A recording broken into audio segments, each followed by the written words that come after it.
feisty little feisty little firecracker just like myself, if not more so.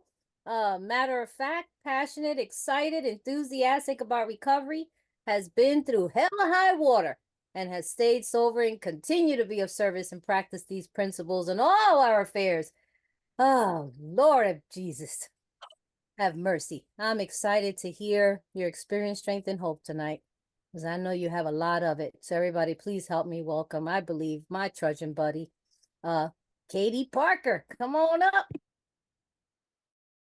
Thank you. I'm Katie Parker. I'm alcoholic. I got to tell you, Teresa and I are Thelma and Louise. Okay, if you're ever wondering, Thelma and Louise going over the I guess it was the dead end of a mountain, but we have served together on many podiums and had a ball, and we are exactly alike. So, if you ever get in a pinch, just call either one of us in and we'll kick some serious ass. I got to tell you, once again, Ollie, thank you for this invite. I am unable to say no to Ollie. I told him earlier, it's like I'm in a blackout. This is the night of my home group, and I chair the meeting. So I was like, I had told him yes. Then I spoke in Toronto, and we had lunch together, and he said, Katie, you are still, speaking on Tuesday. And I said, when did I say yes to that? And he told me, and I thought, well, son of a gun, it's in my phone. I guess, yes, I am. So, Ali, this is it, buddy. I can't surrender Tuesday again. I'm always honored. It's a huge privilege to come to this meeting. I hate that it's on the night of my home group, but thank you for asking me. I've been sober since October the 28th of 1984. This year, October 28th, I will celebrate 40 years of recovery. That is mind blowing to me. I mean, I swear I'm like blown away that I have 40 years. Where did it all go? I love that we are able to share our experience and what our paths look like, because everybody has just a different experience in their path. My home group is the Primary Purpose Group. We study the book line by line in Austin, Texas at 7:30 on Tuesday nights at Faith United Methodist Church, which is now called the Austin New Church. But if you ever get a chance, come on by. So many people come into that meeting and visit with us. It's really just wonderful. We study the book line by line, and we talk about what the founders found necessary in the book. Interesting way to learn the book. A little bit different than an open discussion meeting. My husband, Charlie, always liked to say I was a little bit like taking a drink out of a fire hose. I'm a lot coming at you. And that's just accurate. I like to say I'm not the power. I'm merely the vessel to get you connected to the power. That I can help you with. I don't want to be the power. I don't want to tell you, what boy to date, what car to buy, what job to take.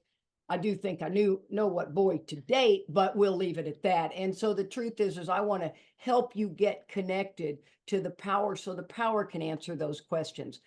Just very briefly, I was 26 years old.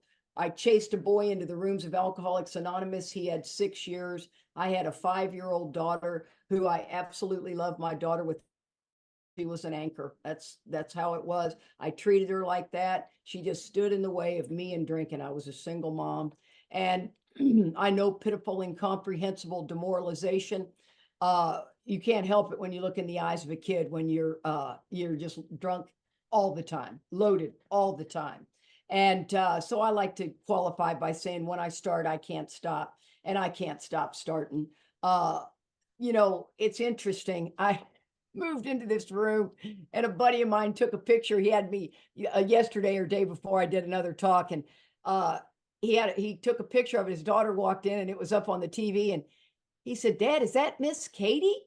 And he sent me the picture, and I thought, oh my God, my head is this big and my glasses are this big. So I have moved away from the screen and I put on a different pair of glasses. I'm like, oh, that was just a lot of noggin coming at you. Dr. Bob says he made a statement that I think is profound, and it's got a lot of legs to it. He said that the directions are clear cut, but everybody has a different experience. And I think, not that I'm here to find anything wrong with Alcoholics Anonymous, but I think a lot of things are misunderstood. So it's not right or wrong. My gosh, I was all over the place for many, many years. And today I'd like to think I have settled on some clear guidance, but I misunderstood a lot of stuff.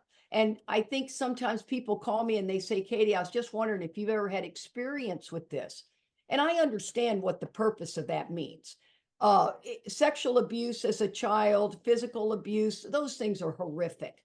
Um, those things need specific people to talk to them.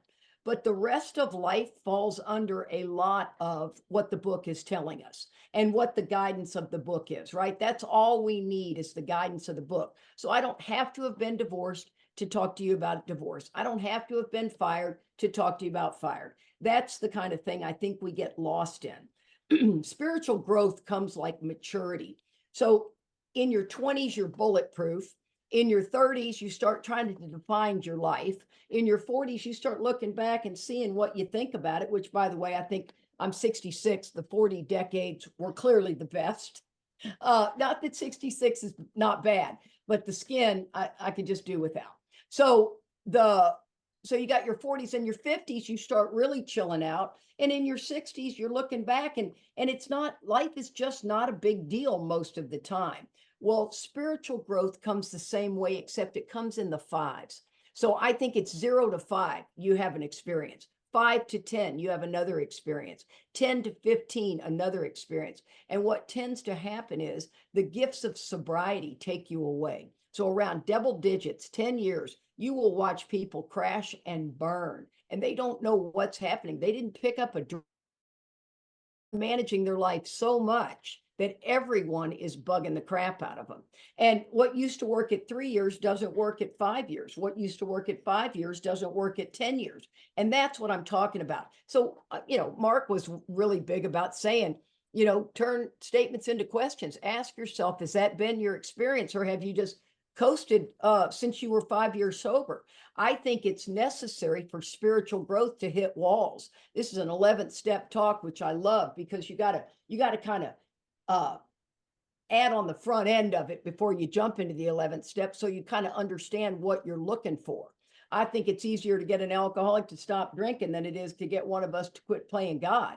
That's the hardest role in the whole wide world. Alcohol was the solution, not the problem.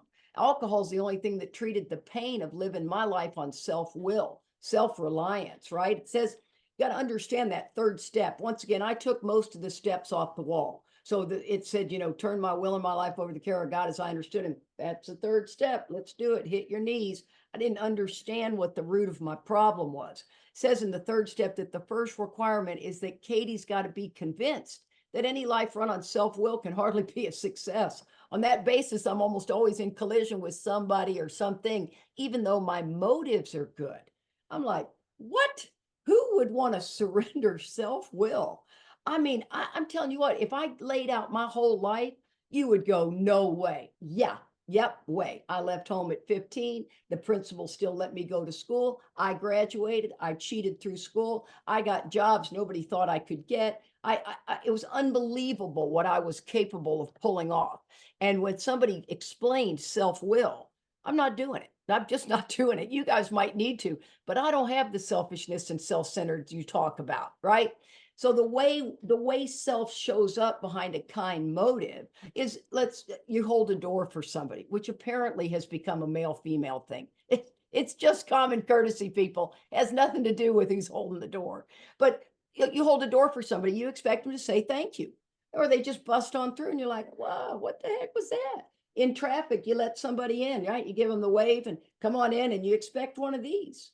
Not that. Or you're on the hike and bike trail and you see a plastic bottle and you pick it up, throw it away. But when you pick it up, you kind of pose, I'm the giver. I'll go throw it away. See, these are subtle little ideas to watch for it. But I don't realize behind a kind motive that this is what I'm getting myself in trouble with.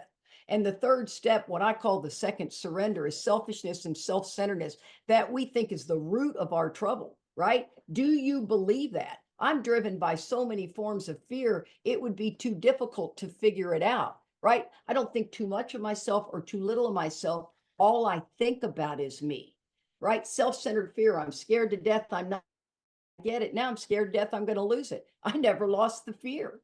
And the book warns me I'm going to get angry and afraid. I don't have the freedom to stay there. The book is always implying trouble, right? It's always implying trouble.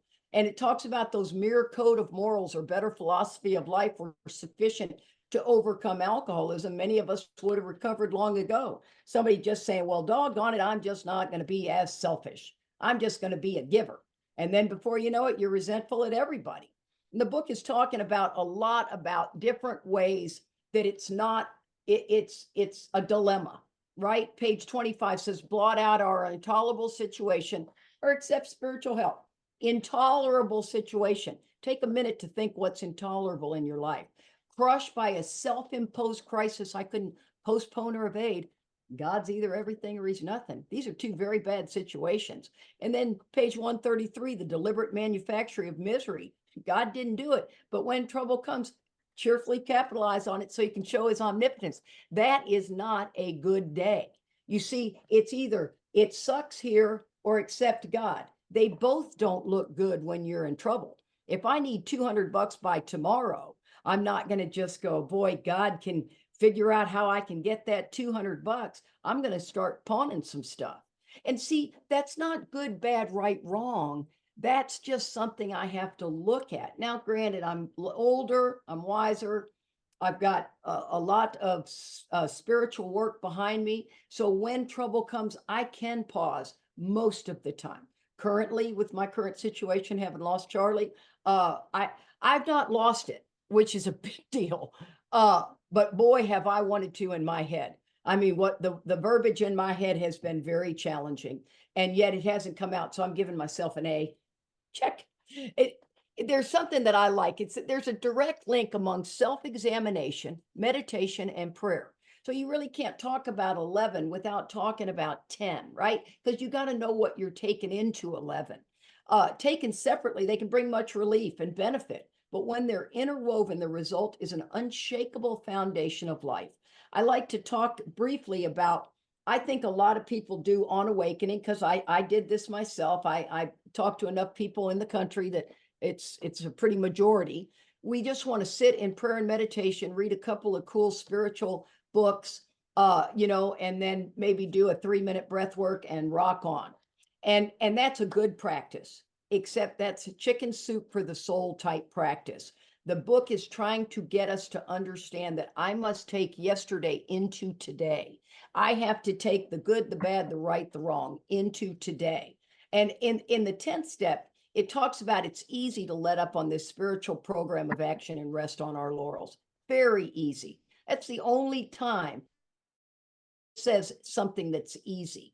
And it says we're headed for trouble if we do. Alcohol is a subtle foe. Subtle means crafty. And don't lose sight on what that's a straight up warning. It says, is he, in the 3rd step, it says, is he not a victim of the delusion that he can wrest satisfaction and happiness out of this world if he only manages well?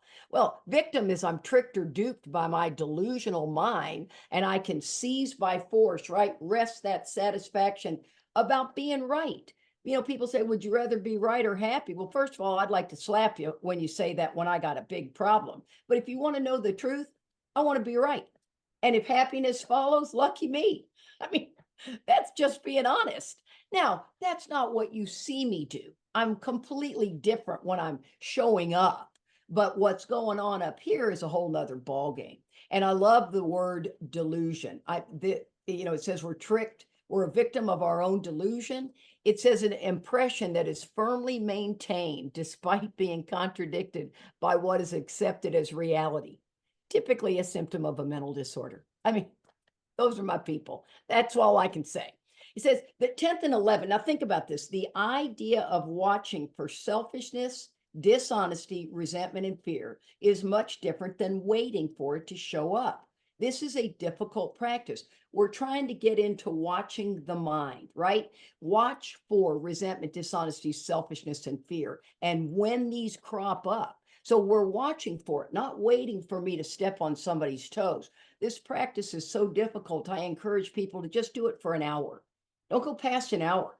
Don't think, I'm going to start watching from here on out. It won't happen. You'll fall back asleep and dream you're awake. You just won't. It's a very difficult practice. It's right up there with somebody saying, I need to lose 30 pounds. So I'm going to eat good. I'm going to go to the gym. I'm going to start getting, get sleep, blah, blah, blah. All of it's going to be a failure. You have to just eat a meal right now. That's it. If you're going to the gym at 6 o'clock, don't think about that till you're getting ready to go to the gym. It's got to be broke down. And that's the whole point of the steps, is to get us to try to stay in the moment, right? Oh, well, there's my dog. The promise, and the cat just shot under the bed. Wait, I think somebody's here. It's like, well, isn't that just great? Okay, so the promise is that we begin to sense the flow of his spirit into us. To some extent, we become God conscious. Though I remember those two words together, I didn't understand it. It was like I was speaking Swahili, or someone was talking to me speaking Swahili. God consciousness, I mean, can we call it good consciousness? Sure. Whatever works for you to get this process started. It talks about our thought life will be placed on a higher plane, right? We've begun to develop this vital sixth sense. We had it drunk and sober. You knew drinking. Don't go. Don't get behind the wheel of that car. We heard that voice. See, God loves us no matter what. Period. That's it. I won't surrender the God. You can call it whatever you want to call it. I call it God. And this thought life and God conscious life are two very interesting things to consider, because my thought life is constantly running. My God conscious is when I bring God into this situation and begin the process of understanding, what is my thinking? What's going on here, God? Redirect my thinking. So this 11th step, if you take it off the wall, you may misunderstand it like I did. That's why I said when we retire at night, because I think 3/4 of Alcoholics Anonymous think the 10th step is the evening review. And I could give you the 9 reasons why I think that happened. I thought it was too, and I wasn't doing it anyway. So don't hear me judging anybody. I mean, I remember somebody having an argument in a meeting that the 10th step is this the evening review. And I'm thinking, who cares? We're not doing it anyway. Come on. I mean, that was my AA for a good 17 years, right? So the 11th step in the book suggests prayer and meditation. Now, I don't think meditation in the 30s was what meditation is today, but be it what it is. The dictionary for meditation was use an example like a general meditates the war for the next day. He's making sure that all his equipment is in place, that his men are in the right place. He's considering what's going on in that day. I don't know that it's the sit quiet and levitate. If you do that practice, that's totally fine. I don't think that's what the book's talking about. Well, you get to add anything into your 11th step that you want. But we're talking prayer and meditation. We shouldn't be shy on this matter of prayer. Better men than us are using it constantly. It works if we have the proper attitude and work at it. Well, now that attitude is a pretty powerful word in the book. On page 55, it says we can only clear the ground a bit if our testimony helps sweep away prejudice. Now, think about that. We agnostics is not so much about trying to get us to understand about this religious God. It's trying to get us to look at our prejudice. Watch yourself throughout this talk, what you agree and what you disagree with me. Now, keep it to yourself, but that's what we do, is when somebody's talking, we just judge it the entire time. And that's not a good thing or a bad thing. It's just a thing to be aware of. So it says, if our testimony helps sweep away prejudice, enable you to think honestly, which would allude to the fact that maybe I can't think honestly. What would be the opposite of that? And then encourage you to search diligently within yourself. That's the swallowing and digesting large chunks of truth about yourself. One of the coolest things about our steps, it tells us when to take them, how to take them.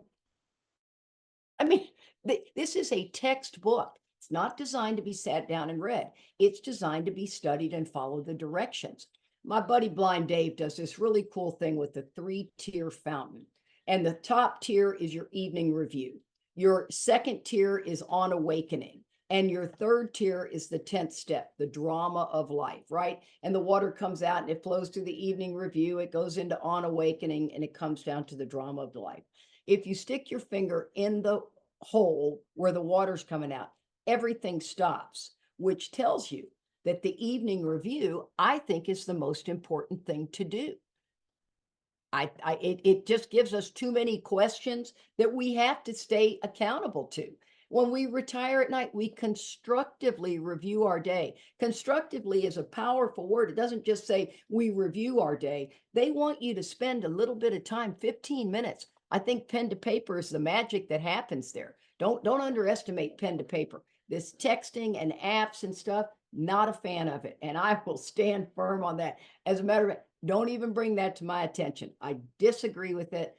Pen to paper is magical and spiritual. It says where were we? Resentful, selfish, dishonest, and afraid. Where? What? Why? What did I do? What was I thinking?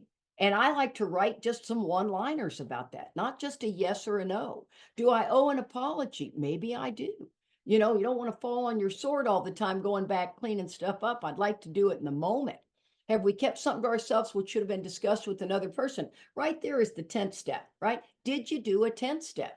And then there's 5 more questions. I also caution people on don't answer all those questions for months on end. Make it more personal, because prayer and meditation, on awakening, evening review get very stale if you're not careful. And I think it gets stale in about 6 weeks. So you've got to start kind of adding a different spiritual teacher in your literature, not every 6 weeks, but maybe another book that they wrote.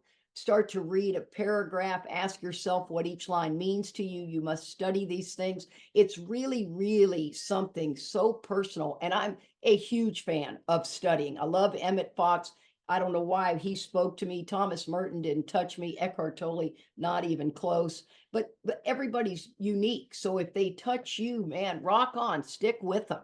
It also goes on to say there's a warning, but we must be careful not to drift into worry, remorse, and morbid reflection, because that'll make me feel bad. No, it's not useful. Diminish your usefulness to others. This is so important. Oh, well,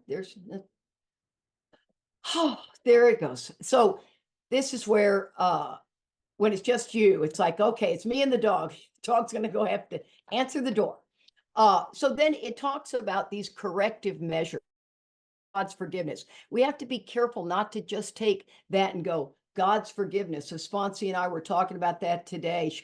She said it 3 times. She goes, and I asked God's forgiveness. And I go, you're saying that kind of like, pass the ketchup. What's that look like? And when she finally started seeing that, she goes, wow, I really am just making that a formality. Check it off the list. We all go through that. That's why we help each other so much. She can do something that I know exactly what's going on because I just did it.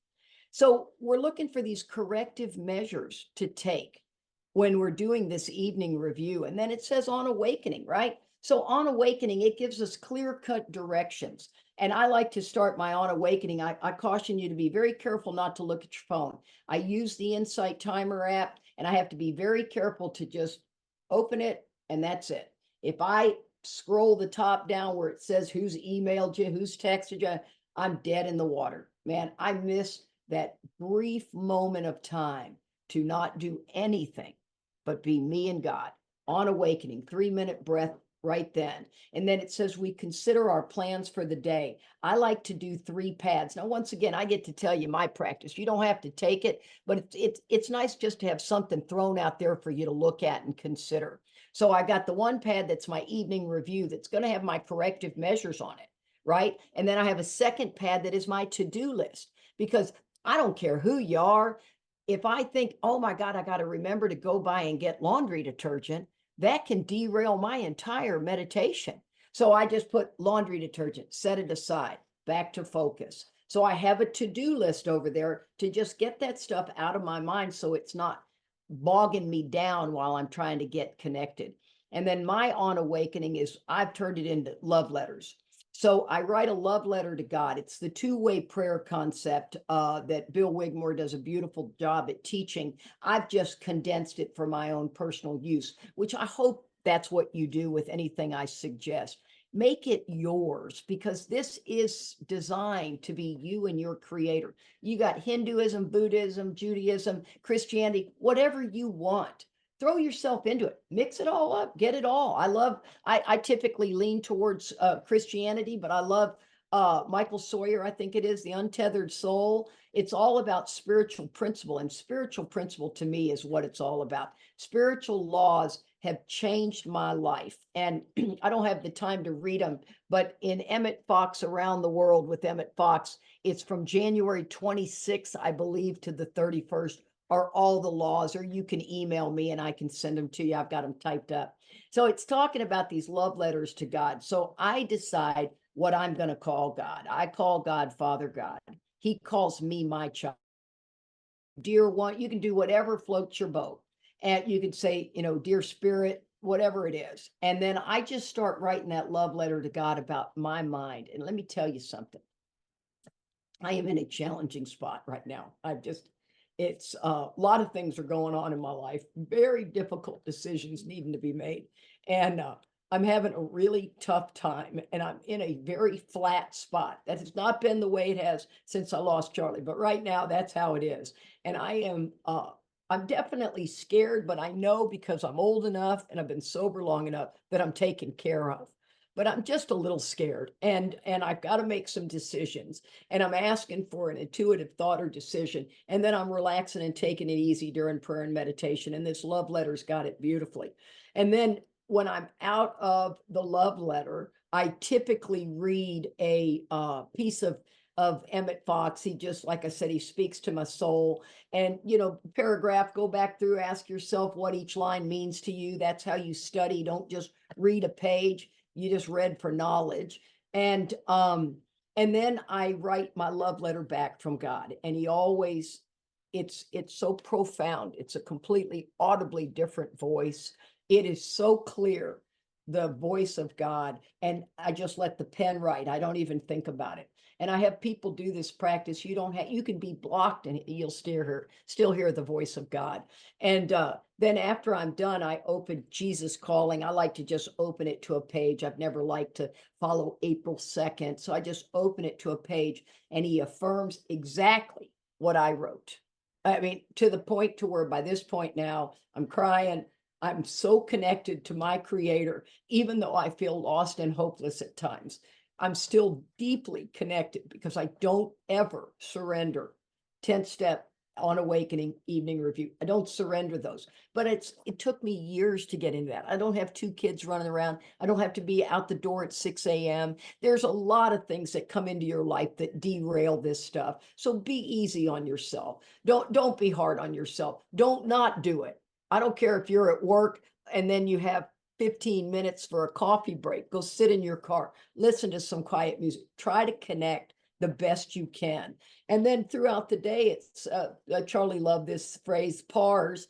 It's a spiritual gift. Pause, ask, remind, and say. When I'm agitated or doubtful, and today in life, I'm way more doubtful than I am agitated. Should I do this, Father God? What's your direction? If I hear nothing, I'm to do nothing. Or I listen. So if you ask, you must watch. See, these two must go together. People are like, I've been praying the whole time for it. Well, I think you might be praying and falling back asleep. You got to pray and watch, pray and watch. Watch your thinking, watch your surroundings. All of these people in the world, my life and me and theirs, for a reason. I try to have conversations with everybody I'm by. I do a hike and bike trail thing. I love my hike and bike. Me and the dog, every morning we do our little deal. And the guy that comes by at the city of Austin and empties the trash can. Thank you so much for that, man. Without you, we'd be lost. Now, I don't say that to him. I just say, hey, buddy, thanks. Right. But to me, I don't know that anybody on that trail thinks about that. We've been given this incredible second chance in life. Take it with zeal. Talk to strangers, return calls, get to know people in your home group. This is a world you don't want to miss. If you're feeling flat, study a vision for you. That is what this is all about. This is going to take the place of all that ho-hum stuff. People go, oh, I've got an anxiety disorder. Oh, I'm just pushing the room. Boy, one girl said that at the international one time. She wouldn't walk in the big room. She goes, I didn't even know who she was. I go, what's going on? She goes, I can't do it. I can't do it. And I mean, I just got behind her and pushed her, and she's doing this number, and then she got in there. I go, now that wasn't so bad, was it? And she goes, no, it really wasn't. Now, thank God she didn't have a nervous breakdown right then. Then I'd have felt terrible. But, 9 out of 10 times it does go well and nobody's going to the hospital or being arrested. That's a good thing. Now, I want to read these things. I told myself I'm saving 5 minutes. I'm a huge fan of affirming. So when I watch my thinking, I tap the brakes. God, I'm not willing to believe this delusional lie. And then I affirm something positive because of spiritual law. I believe so strongly in it. So if you are estranged from your family and you want to get this relationship back together, you have to affirm that this is happening. We have a great relationship. People go, well, I don't believe it. I don't care. You don't have to believe it. You just have to do it. So I've got enough time to read these too. I get thousands of letters of people. And I said, you got to affirm every morning and every night and throughout the day when you're thinking about it, because families are destroyed, right? So it says, Katie, I can't tell you what an impact your experience, strength, and hope has made on me. We talked about the power of positive affirmative prayer. I shared with you my situation with my youngest son that's been estranged from the family. I took your suggestion and prayed each and every day and night and morning. The past New Year's Eve, I had my entire family, 2 sons, 2 daughter-in-laws, 3 grandchildren, and my husband at my dinner table together for a family dinner. This was exactly what my positive affirmation was. I visualized this scene in my head for more than a year.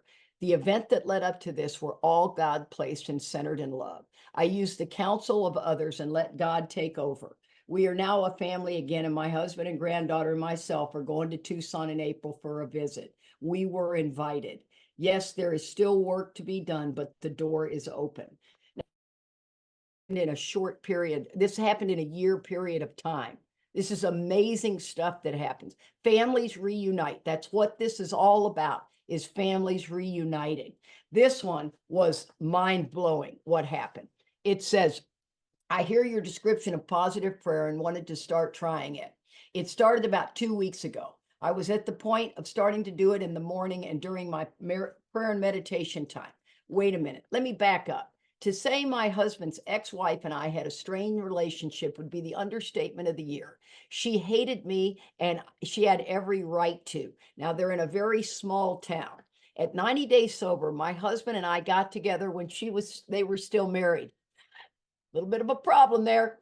My husband could not stay sober, so there were very long, drawn out custody fights, screaming arguments, restraining orders. There isn't enough time in the day to describe the hell we've all gone through. She remarried a year later, and we did, and it seemed about 5 years since this all started.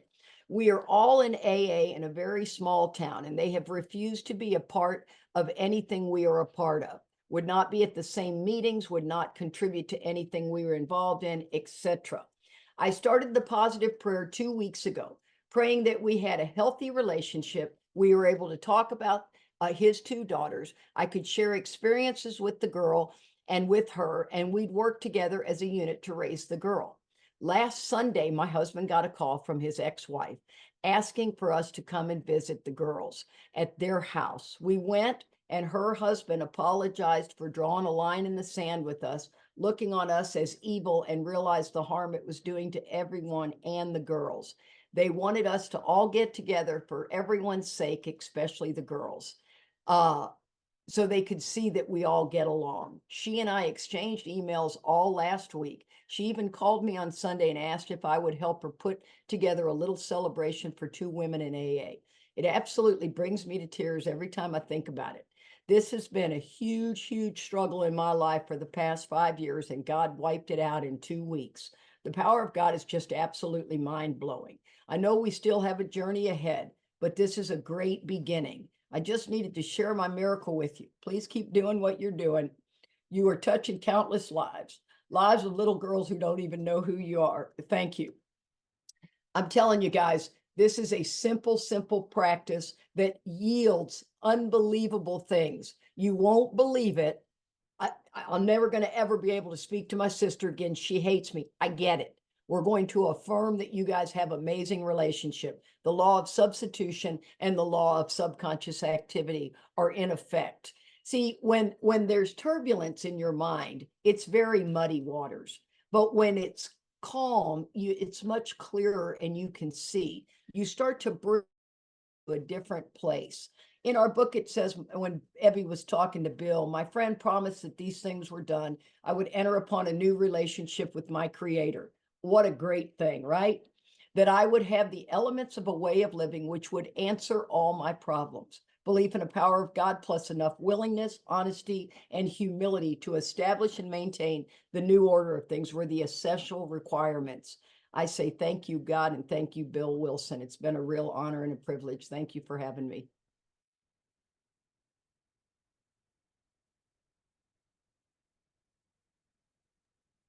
Who's doing the recording?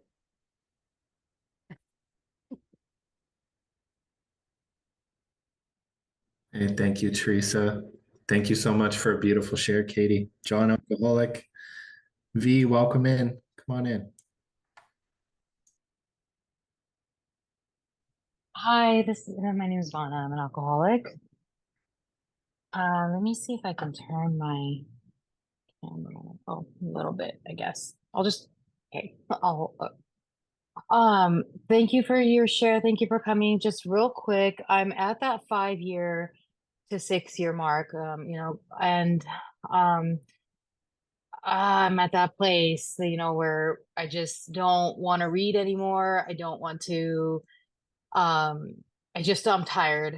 Um, and sadly is I just started to make this a part of my life, like writing and doing inventory and doing the morning prayer. And then all of a sudden I'm just like, I'm so tired. I just don't want to do any of this.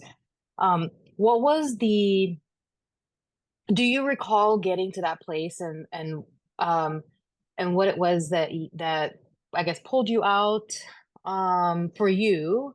It might not be the same for me, but I'm just wondering what it was for you. And also, can you repeat you mentioned the positive prayer? Can you repeat what that was? Thank you. Sure, sure. That's a really good question, because like I said, you hit these walls. These walls are required for spiritual growth. Just like growing up, right? In our 20s, we're bulletproof. Well, by the time I'm 50, I'm not running up on a ladder getting on the roof, right? You climb up a ladder, you look down, you go, "Oh, I'm going back down." It's just the nature of it. So when you hit these walls, instead of looking at them as, I just dread this, you have to cheerfully capitalize on it and know that God is going to show his omnipotence if we stay disciplined. So my question would be, and without you and I getting in great dialogue, I'd be curious to know what your spiritual teacher is, what your understanding of this power greater than yourself is, and you're going to have to start to dig a little bit deeper in there. Do you have enough sponsees? Is your whole program working the way it needs to? And lots of times prayer and meditation get very flat. They just do. And I've been an athlete all my life. So, if I did the same thing at the gym every day, it would get very flat. So I have to realize, I'm sorry, I ate right before I sat down. So I have to realize I have to change these things up so that I've got, your evening review, you can do it in the morning. Make your, do you scribble out inventory quickly? I like to write a piece of inventory, see that I'm a hypocrite, and I get freedom right away. But those love letters to God are a good way to start launching you into something different. And send me a message, and I'll send you my phone number, and we can talk a little bit more, because that's a tough spot to be in, but there's hope at the other side of it, I promise. But it's kind of well-rounded. Several things are going on at 5 years. Great question. Beautiful answer. Thank you, Katie. Come on in, Jamie. Hi, everyone. My name is Jamie, and I am an alcoholic. Katie P., thank you so much. You motivated me to share and just ask a question and let you know that I'm getting a lot out of this, my Taco Tuesday, I call it, night with you all. I'm walking with God now, right? I'm in the spirit. I'm living in the spirit. God is my employer. I'm not making, my life. I'm not living in the wreckage anymore. I'm healing. I love what you said about the families. I think that it's very important to heal those relationships if you can. I met my sister all the way because she wouldn't meet me halfway, and now we're best friends. Oh, But it's not for everyone, right? And it doesn't, but there's a reason God brought families together for a reason. And, so anyway, my question to you is how you use your zeal. I read this book recently, and one of the 12, I'm not religious, one of the 12 gifts is zeal. And zeal is spirit. It says silent, still. It is ever urging you onward to awareness of your God self. And so my question to you, Katie, is how do you practice your zeal in your day-to-day life and share it? well, that for me is really easy. I'm extremely outgoing and I talk to everybody. So did Charlie. We couldn't make it through an airport without talking to 8 million people. And I am such a firm believer that every person in my circle, right, wherever I am, grocery store, wherever, God put them there for a reason. For me to say something like, I like that hat, or what a cool t-shirt, or something to engage somebody. And before you know it, you walk away and some people are like, well, I'm somewhat antisocial. Oh, well, that should work well for you then. Yeah, let's try to figure out the gift you've been given and you're antisocial. Well, I talk all day at work and I don't want to talk after that. Well, you see, you've set yourself up completely for failure. Just try the next time you're out and about and you see somebody, strike up a conversation. You're standing in line. I mean, people are looking at their phones, they're looking at their feet. We are losing so much to these phones. And now I won't interrupt you if you're on your phone. I just won't do that. I'm not going to try to change the world one person at a time. But I do, it's not lost on me that my life is a gift and I like to share my gift with everybody. So that's my zeal. Thank you so much, Katie. Mhm. Come on in, brother. Hello, everyone. My name's Calvin. I'm an alcoholic. Thank you so much, Katie. Thank you. And a few years back, I'm talking about 8 or 9 years, a while back, I heard you in New Jersey, right? You was at the Jersey Shore Roundup, you and Charlie. And I heard you say something that touched my soul. Mm. And you said that because, like some people are real quiet, inverted, they don't say much. And some people extroverted, they say a lot. They talk. And you said it's all right to be either one of them people. And that touched my soul deeply because I always thought I got to be humble and I got to put down my, head and that ain't who I'm wired. I'm not wired like I'm wired a lot like you. Mhm. I'm outgoing. I say things. I talk. I interact with people. And you gave me a reason to be comfortable in my own skin, to be who I was. And Well, when you were sharing about, having people come on down, I thought I'd have drank with him. And that's the highest compliment in Alcoholics Anonymous. I would have drank with you. You're my kind of guy. It's like, let's go, let's burn it down. And I thought that right away, just you put out, speaking of the zeal, you put out that zeal. See, and that we're gifted with that. Not everybody is, but I always say, man, find it. You got it. Just don't stay closed in that box and put your phone down. You're standing in a line, put your phone down. You don't have to just stay glued to that thing. It's gonna short circuit your spiritual growth, if you ask me. That's my opinion. But Thank you, Katie, and thank you, Calvin. Calvin, did you have something else? I'm sorry, I kind of real cut. fast, just real quick. I don't want to take up, and I know it's a lot of people behind me, but you had said something back at that time. You said, where a place where you've experienced God visited often. I never forgot what you had said. You touched my soul that deeply. Thank you, Katie. Thank you. You bet. Thanks. That always is great to hear. Come on in, John. Welcome. I think you're. Oh, sorry, John. I'm doing your job. Sorry. Thanks so much, Katie.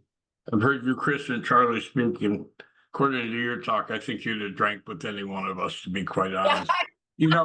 You're coming up on 40 years, and 40s, you talked about the growth spurts, but 40s is a very spiritual number. It's mentioned a lot in that other book. And you talked about the spiritual guide. And my nephew had overdosed and was diagnosed brain dead. And our spiritual guide had us go speak God's word over him for 25 days, and he came out of it. He just celebrated 7 years of sobriety last month. And Bill Wilson talks about the spiritual kindergarten and how many of us run around here not knowing what power God has given us. He talks about entering the world of spirit, but we don't want to talk about that. We don't want people to think we've been rocketed or something. And the question now becomes, do we stand on that, or do we rely on the fellowship in Alcoholics Anonymous rather than the fellowship, capital F, of the Spirit, capital S? And you said you would give us your contact information. I saw someone else request it. Would you please put your phone number and email in the general chat so that we can get a hold of you and bombard you and distract you from your Well, homework on Tuesday I gotta nights? be honest with you. Teresa does that. I will do it individually, but I don't like to have my phone number and Zoom made it way too easy. I could hand out my card at every talk I was at. I could hand out 300 of them and 2 people would follow through. But on Zoom, you guys jump on the bandwagon and it's a bit overwhelming for me. So if you shoot me a personal one, I'll do it. And no offense to anybody, but right now, if I got bombarded with 30 calls, it would, because I got to return all my calls. So I'm very, I take it really personal. But you know what I want to say about that is, in my spiritual growth, I have seen a lot of things that I'm not a big fan of in AA, right? I mean, come on, it's a bunch of, but I learned I call it the evangelical stage I was in. I'm gonna set the fellowship right, and they just are missing it. And what I didn't realize is I was them, right? I'm such a hypocrite. I was them at one time. And the truth is the book says I must grow in understanding and effectiveness. And that understanding and effectiveness, I can't punch in the nose or it's ineffective, right? No drunk is going to let you say that you're doing it wrong and we're doing it right. I think Chris Raymer's the only one who could pull that off. And even at that, he catches a lot of heat. So I really believe that it's kind of like when I thought the 10th step was the evening review and I'm watching these guys argue and everything. And I wish somebody would have just raised their hand and said, golly, you know what, guys, I thought the 10th step was the evening review. I wasn't doing it anyway, but come to find out on the bottom of the page right here, it says that, and you kind of guide people into letting them see it a different way. It's never been effective. No, there's not one drunk I've ever met that I can come at them and go, I'm not going to stand down on the God thing and I'm not going to do this. Now I'm saying it in my head, but otherwise I'm going to say, well, you know what, you get to dance on your own path. But I can tell you, with my experience in being an old timer, I had to take a 4-year-old girl down at a meeting not too long ago at a group conscience, and she did okay with it. But I pulled her aside afterwards and I said, I'm just baffled why you wouldn't ask an elder statesman that question before you came in here and drove it through the group conscience. And she started crying and I hugged her and I said, oh, hon, I'm always here for a conversation. It doesn't have to go like that.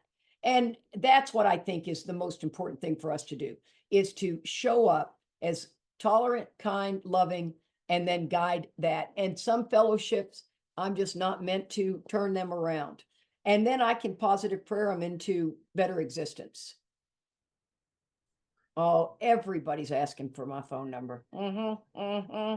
It's just bleep, bleep, bleep, bleep. Ollie, you can go in there and, I guess they're personally sending her to, well, everybody's just going to have to hold them. That's a beautiful way to end things. Thank you.